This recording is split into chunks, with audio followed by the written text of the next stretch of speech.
Winning streak skinned by the Tigers. The 8-game unbeaten run came to a screeching halt at the hands of a typically ferocious Richmond outfit. There was plenty of spirit shown in the 27-point loss, but concerns as well with the health of Josh Kennedy ahead of a 4-day break before taking on the Bombers on Tuesday night. Welcome to Eagle Review. Proudly sponsored by Kennards Hire. Can on Kennards to make trade easy. Go in store or online, kennards.com.au. Tyson Beattie, twice in a week.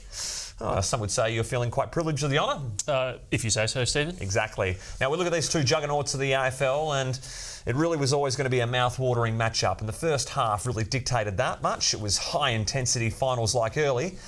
And I think it lived up to what was advertised. Well, Stephen, these are probably the two best teams of the last 3 years. But what's remarkable is that they've actually only played each other twice in 830 days, almost 2.5 years. Remarkable, really. Two of the most talented and systematic teams in the AFL. But only 3,600 people showed up to watch the game, Thumper. Yeah, I think we'll talk about that more off-air than here. But both sides going into the game with a few stars missing. Elliot Yeo, back-to-back club champion, still not right from his OP. Oscar Allen, a big out. He's putting together a serious 2020. And Jack Redden in the midfield. But the Tigers, not without theirs. Prestia and Edwards, they're 1 and 2 from the 2019 flag year of their BNF voting. And Asprey can certainly play a game. The first quarter was a very, very close, tight tussle. Just 1 goal apiece, no side giving an inch. And it wasn't until the third quarter where the floodgates got opened up. Well, Stephen, there was 10 goals kicked in the third quarter. In fact, it was the second highest scoring quarter for 2020. The two keys to the game, turnovers and accuracy. The Eagles had more clearances, inside 50s and disposals, but Richmond played the game on their terms, that high-pressure, manic gameplay. Richmond scored 6 straight in the third term. That pressure causing poor ball use out of the back 50 by West Coast. The Tigers had 11 different goal kickers, plus they only kicked 1 behind all night. The other 3 scoreboard minors were actually rushed. That's incredible, and we will get to that behind a little later in the roast. A little preview to come. And the turnovers, Thumper. Richmond had 5 goals from the forward half turnovers. They pounced on errors all night. They made the most of them, indeed, and it was only a 14-point lead heading into the final quarter. West Coast did their best to peg that back late towards the term, but the first 10 inside 50s going to the Tigers booted the opening 2 goals, and that was curtains. Their first goal, though, TB, this was as slick as they were on the night, and this was one of the best goals I'd seen for the year. It's brilliant. This pick up here and spin from Graham, whoa, that was tidy.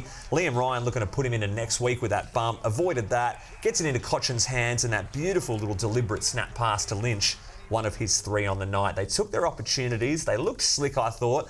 But it was disappointing, some of the discipline from West Coast. In particular, Tom Barras will be quite flat with his game. Gave away 3 direct goals. 1 for a late hit, which was pretty unnecessary, and then 2 for hanging on. Showed the amount of pressure the defence were under at times, but he would look to rectify that performance because it doesn't happen too often with TB. You know, if you look at those free kicks, they're also from relatively easy spots for conversion, which didn't help as well. Yep. Jeremy McGovern had a pretty good first term, but then he really fell out of the game. The Richmond really did their research on him after his unbelievable game against the Giants the week before. Cole and Rotham were good, but as far as the defence was concerned, we only had 4 intercept marks compared to 17 last week, and the Tigers were plus 23 in marks overall, but in terms of intercept marks, they were 18 to 3 over. That's remarkable. I mean, their stats you normally see from a West Coast point of view, let alone their opposition. Going back to the first quarter, Josh Kennedy, bit of a scary moment in this opening term, cops this accidental knee from Bolter. Very unfortunate. Josh Kennedy reading Cripps's ball better. He turned around to go back towards goal and just almost walked straight into it. He did well to get up and kick after that. Well, I couldn't agree more. He looked out for the count. It was an interesting one because Grimes has gone out with a hamstring injury and JK off with concussion. So it was like, well, we'll take your forward and your back. And yeah, it's kind of nullified the... I agree. And the biggest concern is now going to be the shortened break and seeing whether the Josh Kennedy can get up in time for the Bombers. History would suggest that's probably not enough time, and you want to err on the side of caution with one of your veteran, important key forwards in the competition. Yeah, exactly. And hopefully Oscar Allen will be able to come back into the team and play that forward role, as well as give a bit of a chop out for Nick Nat if he's ready to go for Tuesday against the Bombers. Now, with JK out earlier in the game, we saw Liam Ryan push deeper in attack, and he really had an impact there. 3 goals, 4 marks inside 50, 7 score involvements, Thumper, so he was pretty good. Yeah, well, he's played that role at waffle level for with Subi many times, so it's certainly not foreign to him, and he can take a fair contested mark and doesn't get outmarked too often as well, TB. Now, Jack Darling worked his way into the game and ended up kicking 3 goals in the end. He also kicked his 400th goal in AFL football, the 99th player in VFL AFL history to do so. Quality effort. And what is he now? Still 27? 28. 28, unreal. Still a lot of footy to be played for Jack Darling. Looking at the midfield numbers, Andrew Gaff battled valiantly on the night. 32 touches, 81% efficiency. That's unbelievable for a midfielder. Led the team for handball receives, that's standard. But for ground ball gets, that's rare for a winger. Shuey, 27, the captain led from the front. Led the team for contested disposals as well. Kelly, 26 and a goal, was admirable, as too was Sheed. But Nick Natanui, I want to touch on this again because he's kicked another one of these opportunistic goals. You talked about this last week. I know, unbelievable timing, really. But inside the forward 50 stoppage, Richmond, their directive was to flood this 50. Have a look at how many numbers are there. Now, when neither ruckman gets a tap on the ball, you would think both ruckmen are almost nullified from the contest.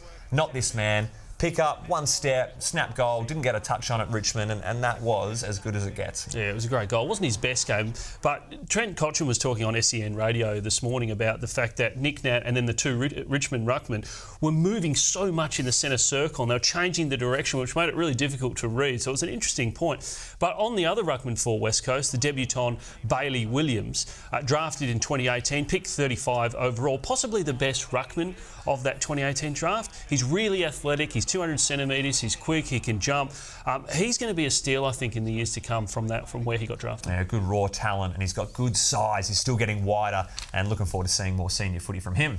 It's roast o'clock. Let's get stuck straight in. We're going to go with Liam Ryan. He was trying for a few monster grabs. Nothing stuck, unfortunately, for the great man.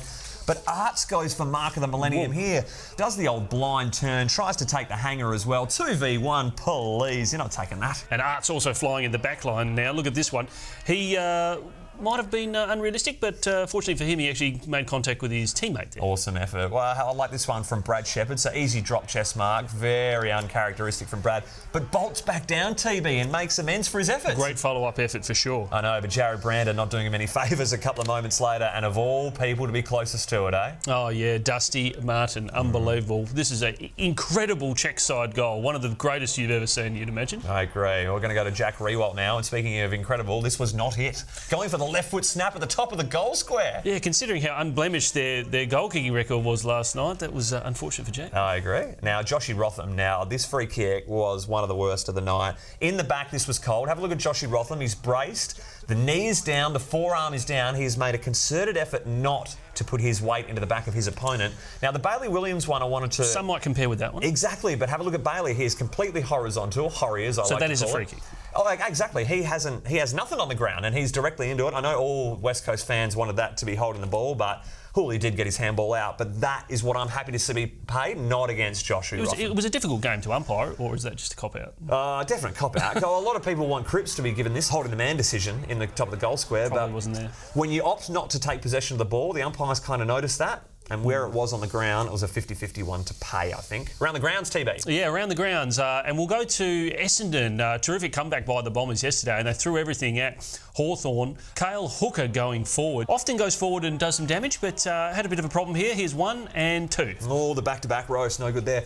Speaking of no good, it's the winner, it's the captain. Gee, this is risky territory, but I haven't seen anything quite like this in some time. I don't know whether we're praising him because he knew his kick was going to be smothered on the right, so he tried to get it out on the left straight away, or just forgot which foot he kicked with and had a punt, but either way, that looked pretty awkward. Little smile afterwards as well.